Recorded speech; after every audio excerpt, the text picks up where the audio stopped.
Hi, my name is Andrew, And I'm Braden. and we're here to help guide you through in-text citations in MLA Ninth Edition. To do this, we will cover three main areas of focus: the basics of in-text citations, Authorial variations such as co-authors, corporate authors, and text with no author. and strategies on how to integrate other authors' ideas into your essay. Firstly, the basics. And what better way to start with the basics than to cover why we cite in a text? Citations are, in many ways, a formality meant to lend credit to others for their ideas that you are building upon in your essay. In that same vein, you may also have the notion that it is simply a tool to help avoid being accused of plagiarism. However, citations also lend credibility to your ideas when you're writing because it helps to show that you have consulted the work of another when formulating your own original ideas. Before talking about different basic citations, it may be important to discuss when we cite. You will provide some form of citation when you use a direct quote from another writer, paraphrase ideas presented in another writer's work, or use information and data from an external source. Building on this, there are a variety of ways in which citations can be formed in your prose. The first type of citation we will cover is a prose citation. These citations are commonly used to introduce an author before their work is discussed and can often provide a natural flow to the presentation of information. A prose citation will typically mention the author's name near the beginning of a sentence and then include a page number, if there is one, in parentheses at the end of the citation. Two examples of this form of citation can be seen on this slide. One showing a direct quotation and the other showing a paraphrase. The most familiar type of citation to many is called a parenthetical citation. A parenthetical citation in MLA is one that most often includes the author's name and then the page number of the information contained in parentheses after a quotation or paraphrase has been done. Two examples can be seen on this slide. The first is how to use a parenthetical citation after a paraphrasing, and the second is to how to use a parenthetical citation after a direct quotation. It's important to note that after a parenthetical citation, one marks the punctuation after the end of the parentheses, unless the quotation ends in a question mark or an exclamation point. Next, we will discuss page ranges and citations. A page range will be used whenever you have A, a quote that spans over two separate pages in the publication, or B, your paraphrasing contains content mentioned over the course of a few consecutive pages. The most common is likely to be the former, but it is important to know how to do both. Examples of these can be seen on this slide. One will be a direct quote and the other will be a paraphrase. Lastly, we should cover what to do when your source doesn't contain page numbers. Many sources published online won't have page numbers to include in your in-text citation. Luckily, the solution is incredibly simple. All you have to do to cite a source like this is include the author's last name. This applies to both parenthetical and prose citations, meaning your job as a writer is much simpler. There are two examples contained on this slide, both of which are direct quotations. However, the examples differ in that they show you how to do a parenthetical and a prose citation. Hopefully, you now have a decent understanding of the basics of in-text citations, as well as the differences between paraphrasing and direct quotations in a work. Next, we will cover what to do with less straightforward authors of primary sources, which can be common when citing academic works or pieces published online. Some articles, especially in academic journals, will have more than one author. This can be a common stress when trying to figure out how to do in-text citations. This section will deal with how to cite these variations in authors, starting first with how to cite two authors.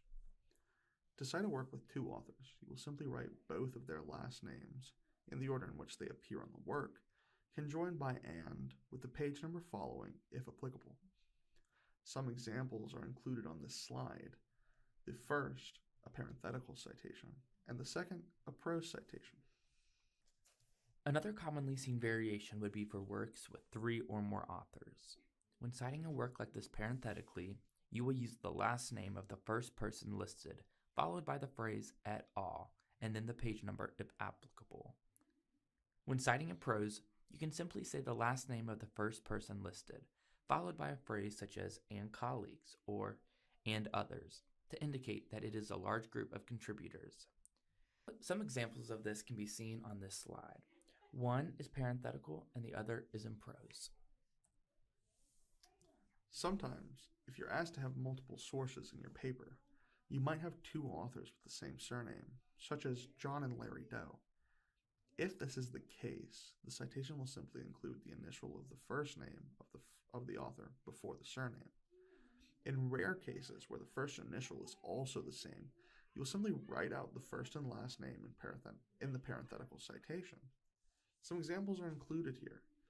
Both of these examples are the same, are written the same. However, you can see the parenthetical is different. One is L. Doe 94, the other being Larry Doe 94. Sometimes a source will be sponsored through a corporation or a nonprofit organization, and the writing won't have an officially listed author. For a citation such as this, all you will need to do is include the name of the corporation in either parentheses or in the prose, and a page number if applicable. An example of a parenthetical and prose citation can be seen to the right. Lastly, there will be times that you will be looking at a source that isn't corporately sponsored but still has no author. If this happens, what you'll need to do is to use the title of the work, be it an article or a book or something else, as the replacement for the author's surname in the citation. To the right are some examples. In a parenthetical citation, you will shorten down the title to as close to one word as you can get it. The second shows the use of a prose citation, in which you can use the full title of the work. For information about when to italicize or put a title in quotation marks, please check out our video on works cited pages. Next, we will discuss how to integrate works into your essay and the fundamentals of incorporating other authors' ideas and informations into your own text. One of the most commonly looked over aspects of in-text citations is the block quote. For those who are unfamiliar with a block quote, this is when a quotation used in a piece of writing exceeds 4 lines. For example, if you find a piece of evidence in a text that totals around 6 lines, you wouldn't place this in a regular paragraph like you would with a smaller quotation. Instead, you would use a block quotation. With this, you want to make sure the entire quote is indented, which can be done by simply hitting Tab before the beginning of the first line and Tab again before the beginning of the second line, which will then indent each following line after the second. To see what this would look like, let's take this following quotation from The Adventures of Huckleberry Finn. For example, you may see something like this in a textbook. In order to understand this idea, readers turn to the following selection from The Adventures of Huckleberry Finn. Here, we can see how the block quote differs from the regular quote. Not only do we indent each line, but the actual in-text citation differs as well. Instead of placing the punctuation after the closing parentheses of the citation, we instead place the punctuation as it appears in the original text. Then, we do a regular in-text citation, only this time there's no punctuation following the closed parentheses. Using block quotations can be an effective resource, especially if the writer is struggling with meeting a minimum word count. However, be careful not to overuse these types of quotations. Block quotes should only be used when the content of the quotation is instrumental to the commentary you are providing in your writing. Using these too often will diminish the effectiveness of the block quote. Before we finish, we'd like to talk to you briefly about quoting poetry, as it might be something you're asked to do in your English classes. It's important to distinguish some of the main differences from quoting poetry as you would to quote prose. First, take the selection from Robert Frost's The Road Not Taken. What if we wanted to use the first 2 lines for our quotation? In order to indicate a line break, we must use a slash mark to show that the following words are a different line from the first. In addition, a space should be before the slash and after the slash. If there were to be a stanza shift, where the quotation goes from one stanza to the next, a double slash should be used instead of a single slash. This slide shows an example of what it would look like if you were quoting 2 consecutive lines in the same stanza. To cite this, all you have to do is use the last name of the poet in addition to indicating that you are using the lines from the poem and then the number of those lines. To avoid confusion, let's read through this one together. Robert Frost writes in his poem, "Two roads diverge in the yellow wood, / and sorry I could not travel both." Frost, lines 1 through 2. Now, if you need to cite several lines of poetry, typically 4 or more, you must try and keep the formatting as close to the original as possible. This, in a sense, will be very similar to the block quote that we discussed earlier. Let's take a look at how to format extended lines of poetry. As you can see on this slide, we try to keep the formatting as close as possible to the original, and you can see how the in-text citation is identical to that of a block quote.